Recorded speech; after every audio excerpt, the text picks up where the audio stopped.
1985. Cemitério de Embu das Artes, interior de São Paulo. Pás golpeiam a terra vermelha sob o sol forte. Uma equipe forense trabalha rápido, removendo camadas de solo de uma sepultura comum. Na lápide, um nome: Wolfgang Gerhardt. Mas os peritos não buscavam um cidadão comum. Aqueles ossos pertenciam possivelmente a Joseph Mengele, o homem conhecido como o Anjo da Morte de Auschwitz. Por que o monstro de Birkenau terminaria em uma cova simples no Brasil? O mundo inteiro o caçou por 4 décadas, mas a resposta estava enterrada no interior paulista. Durante a guerra, Mengele transformou a medicina em um instrumento de massacre. Ele caminhava pela rampa de desembarque do campo de extermínio com luvas brancas.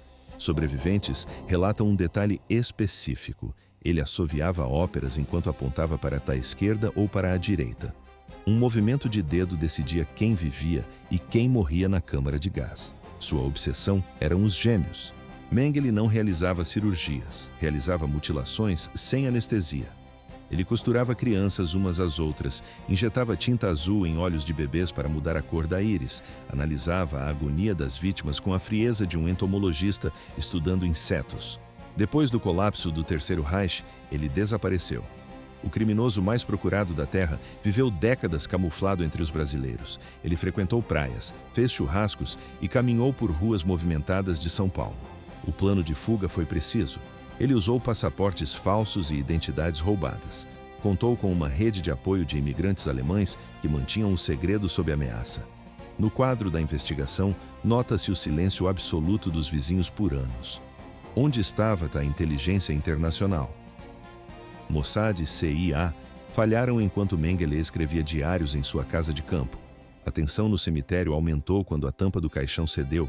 O som da madeira podre quebrando ecoou pelo local. Os peritos retiraram o crânio. Na filmagem da época, observa-se o cuidado dos especialistas ao medir a arcada dentária. Eles precisavam de provas físicas, dados técnicos contra décadas de mistério. O que os exames forenses revelaram mudaria a história das buscas pelos nazistas na América do Sul. Não havia mais para onde fugir. A análise dos ossos trouxe a resposta definitiva sobre o paradeiro do carrasco. O mistério da sepultura de Embu das Artes chegava ao fim. 30 de maio de 1943. Portões de Auschwitz-Birkenau, na Polônia ocupada. O apito de um trem corta o silêncio da manhã.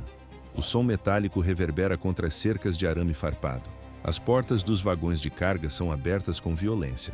Centenas de judeus húngaros são lançados para fora. Eles estão exaustos, desorientados e cobertos de fuligem. Muitos não sabem onde estão. Guardas empurram a multidão para formar filas na rampa de seleção. Entre os oficiais da SS, um homem se destaca. Uniforme impecável, botas lustradas até brilharem, luvas brancas. Ele mantém uma postura quase cerimonial. O Dr. Joseph Mengele acabava de assumir seu posto como médico no campo de extermínio de Birkenau. Os registros administrativos das SS confirmam a data exata de sua chegada.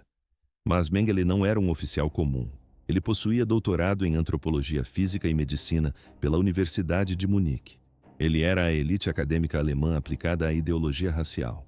À primeira vista, um médico profissional e frio. Mas na prática, um executor implacável. Por que a ciência alemã se tornou uma arma? A resposta estava na mente de Mengele. Para ele, a ética não existia diante da raça. Depoimentos no Tribunal de Nuremberg descrevem sua conduta nas seleções. Mengele agia como um ator em um palco. Ele movia o braço com uma elegância teatral. Um movimento do polegar para a direita significava trabalho escravo.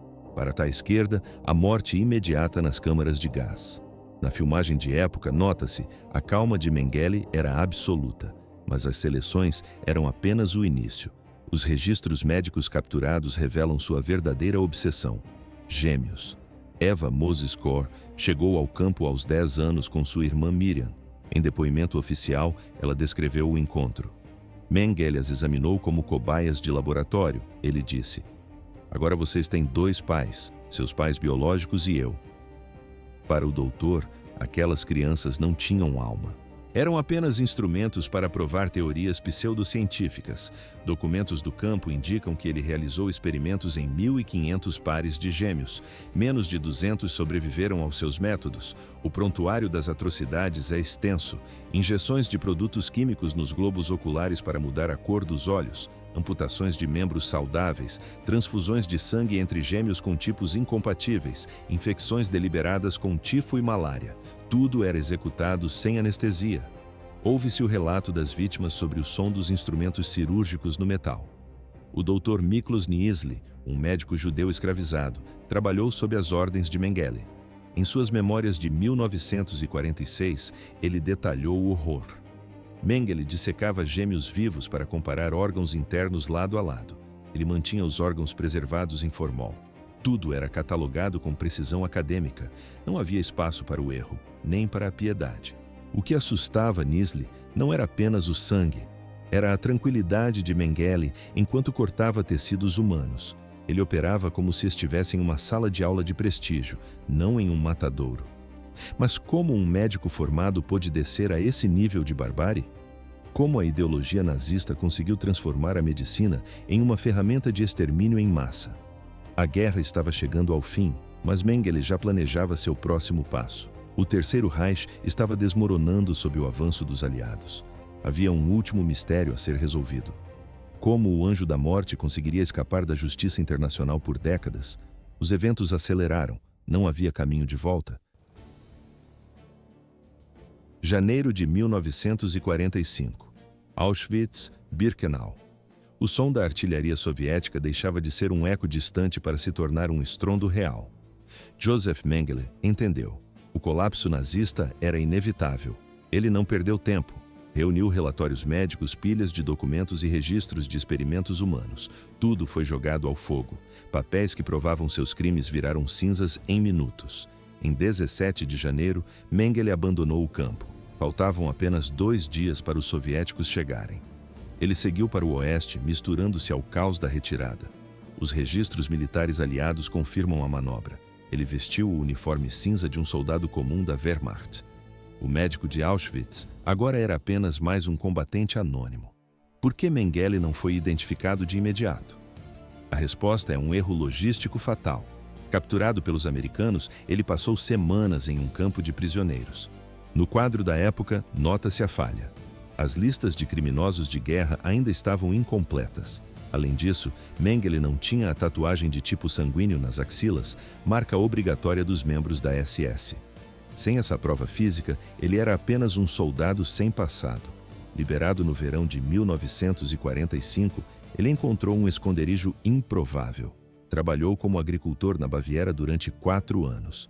De acordo com o Arquivo Federal Alemão, ele viveu esse período usando seu próprio nome. Não se escondia em porões. Operava tratores e cuidava da terra sob a luz do dia. À primeira vista, uma vida camponesa simples, mas, na prática, uma afronta à justiça internacional. O destino mudou em 1949. Os julgamentos de Nuremberg expuseram os horrores dos experimentos nazistas para o mundo todo. O nome de Mengele começou a surgir nos depoimentos das vítimas. A Europa não era mais segura. Ouve-se o barulho das engrenagens da Odessa entrando em ação. A organização de ex-membros da SS já havia traçado as linhas de rato, rotas secretas de fuga para o hemisfério sul. Documentos do Serviço de Inteligência Britânico detalham a fraude. Mengele obteve um passaporte da Cruz Vermelha Internacional. O nome no documento era Helmut Gregor. Com essa identidade falsa, ele embarcou no porto de Gênova, na Itália. O destino final era a Argentina. Buenos Aires abriu as portas. O regime de Juan Perón simpatizava com a causa nazista e transformou o país em um santuário para fugitivos. Registros argentinos comprovam a audácia. Após 1956, Mengele voltou a usar seu nome real. Ele trabalhava em empresas farmacêuticas e circulava por cafés frequentados pela elite alemã exilada. No vídeo, nota-se a normalidade. Ele trocava cartas com a família na Alemanha e frequentava eventos sociais. O homem mais procurado do planeta vivia uma rotina burocrática e pública, mas a proteção absoluta tinha data de validade. Maio de 1960. Agentes do Mossad, o serviço secreto de Israel, sequestraram Adolf Eichmann em plena rua em Buenos Aires. A notícia explodiu como uma bomba entre os refugiados alemães. O pânico se espalhou. Como Mengele reagiria à queda de Eichmann? Ele sabia que era o próximo da lista. A Argentina, antes um porto seguro, tornou-se uma armadilha. Não havia mais margem para erro. Para onde fugir agora que os caçadores estavam tão perto? O médico da morte precisava desaparecer de forma definitiva. O destino escolhido foi o interior do Brasil. Lá, ele buscaria o isolamento total. Assim começou seu último capítulo. 1959. Fronteira entre Argentina e Paraguai. Joseph Mengele cruzou as águas do Rio Paraná em um barco de pequeno porte. Ele carregava apenas uma mala de mão. Por que as autoridades não o pararam? A resposta é simples: negligência. Os registros de imigração paraguaios mostram que ele entrou no país como José Mengele, uma alteração mínima no nome. Ninguém fez perguntas. À primeira vista, um novo começo como fazendeiro, mas na prática, um homem consumido pela paranoia. Documentos judiciais brasileiros confirmam que a paz no Paraguai durou pouco. Mengele sentia o cerco fechar. Ele precisava de um refúgio definitivo. O destino escolhido foi o Brasil. 1961. Interior de São Paulo. Mengele acionou contatos dentro da comunidade alemã. Ele foi acolhido primeiro pela família Stammer, depois pelos Bossert. O personagem central dessa rede era Wolfgang Gerhard, um austríaco radicado no Brasil e simpatizante da ideologia nazista. Gerhard não deu apenas abrigo, ele entregou sua própria identidade. A estratégia era eficaz. Os arquivos da Polícia Federal, abertos após 1985, revelam a rotina do fugitivo. Mengele viveu quase 2 décadas escondido em fazendas isoladas. O nome nos documentos era Wolfgang Gerhard. O verdadeiro dono da identidade já havia retornado para a Áustria anos antes. No quadro, uma vida de simplicidade extrema. Wolfram Bossert declarou à polícia que Mengele vivia como um eremita. Ele evitava centros urbanos, evitava olhares, mas o isolamento tinha um preço psicológico. O temperamento de Mengele era explosivo. Ele sofria crises de raiva frequentes. O medo de ser descoberto era constante e sufocante. Ouve-se o som de papéis sendo revirados. São as cartas apreendidas pela polícia brasileira. Em 1977, ele escreveu para seu filho, Rolf. O texto exalava amargura. Mengele não demonstrava arrependimento. Rolf Mengele viajou secretamente ao Brasil naquele mesmo ano. O encontro foi tenso. Rolf esperava um pedido de perdão ou um sinal de remorso. Nada aconteceu. O filho descreveu que o pai estava convencido de sua inocência. Ele acreditava ser apenas um cientista cumprindo seu dever no Terceiro Reich. Enquanto isso, o mundo o procurava. Simon Wiesenthal, o caçador de nazistas, acumulava pastas e dossiês. Relatos falsos situavam Mengele no Chile, na Bolívia ou no Paraguai. A realidade era diferente. O homem mais procurado do planeta estava a menos de 100 quilômetros da capital paulista. Ele caminhava pelas ruas de Embu das Artes. Por que o Brasil nunca o localizou? As investigações oficiais falharam sistematicamente. Quem mais protegia o anjo da morte? A rede de silêncio era maior do que se imaginava. Os eventos aceleraram no final da década de 70. O fim de Joseph Mengele não viria através de um tribunal ou de uma extradição. O desfecho foi silencioso. Na filmagem, nota-se. O mar de Bertioga estava agitado naquele dia. Assim começou o capítulo final.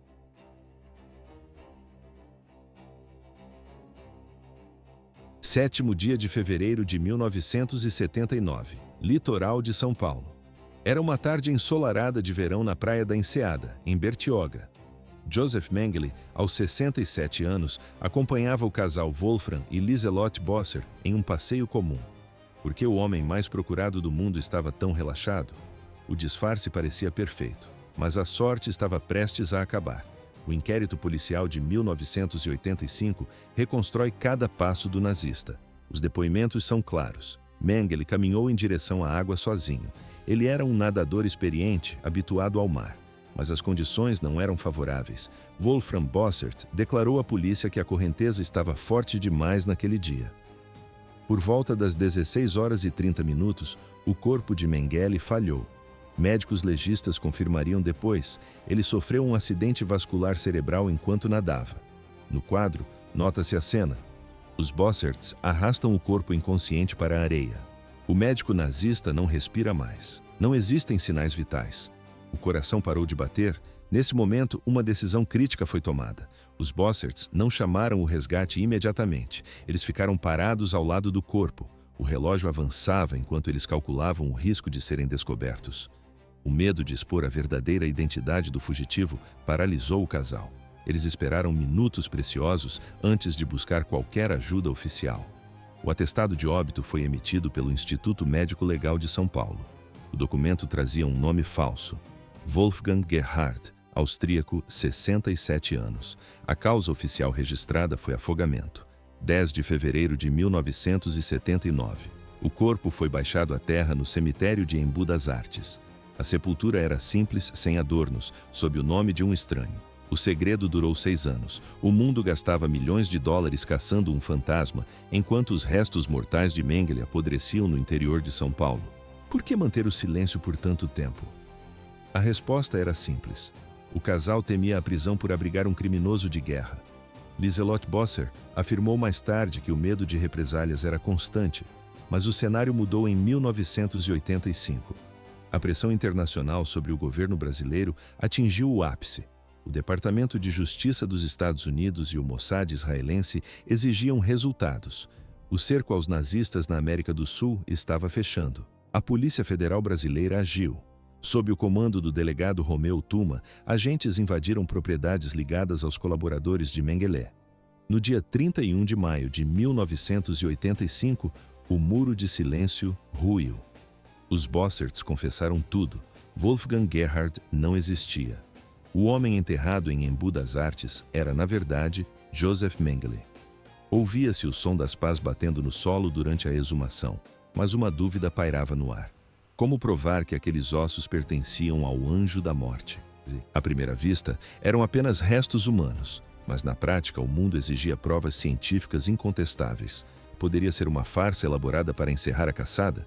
Os investigadores não tinham margem para erro. 1985. Cemitério de Embu das Artes, São Paulo. Sob o brilho de holofotes e lentes de câmeras do mundo inteiro, uma equipe forense internacional iniciou a exumação da sepultura de um homem chamado Wolfgang Gerhardt. Quem era o homem naquele caixão? À primeira vista, um imigrante austríaco comum, mas na prática, o criminoso nazista mais procurado do planeta. O médico legista-chefe do IML de São Paulo liderava a operação. Ao lado dele, especialistas dos Estados Unidos, Alemanha Ocidental e Israel. A tensão era visível. Ouve-se o som das pás atingindo a terra seca.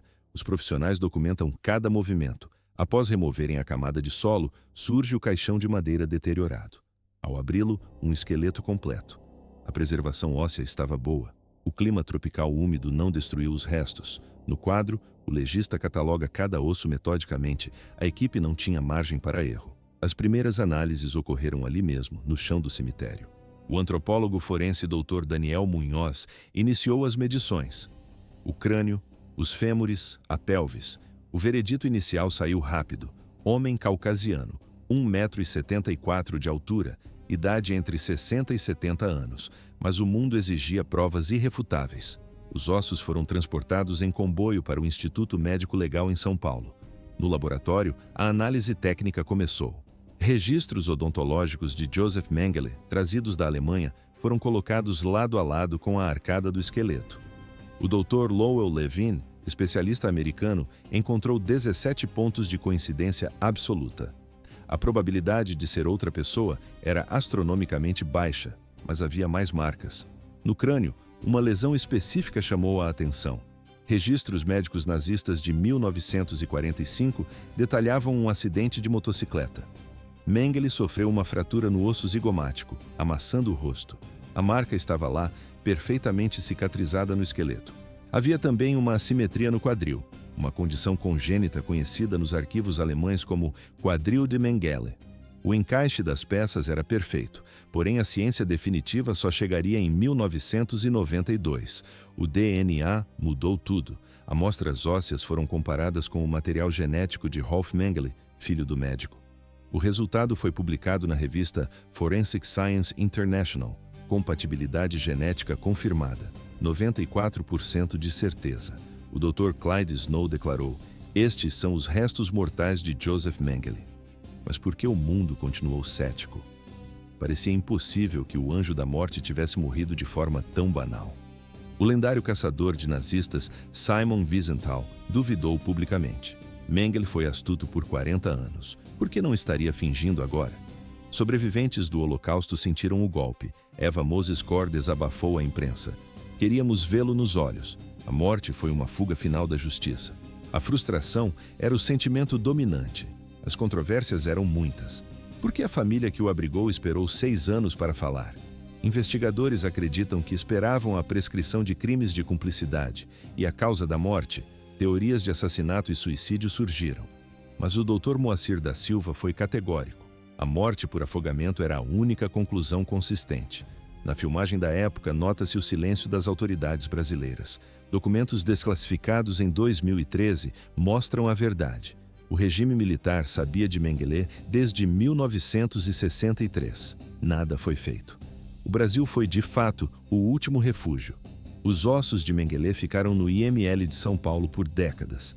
Ficaram guardados em prateleiras discretas, usados como material didático para estudantes de medicina. O esqueleto do monstro servia para ensinar anatomia. Em 2016, a universidade decidiu dar um fim ao material. Os ossos foram cremados. As cinzas foram dispersadas em um local secreto. O objetivo era evitar que o túmulo virasse um santuário para neonazistas. Mengele não foi apenas um executor, ele era um acadêmico brilhante. Seus arquivos na Alemanha mostram um estudante disciplinado. Mas a ideologia nazista removeu seus freios éticos. O resultado foi o horror puro no campo de concentração de Auschwitz. Como ele fugiu por tanto tempo?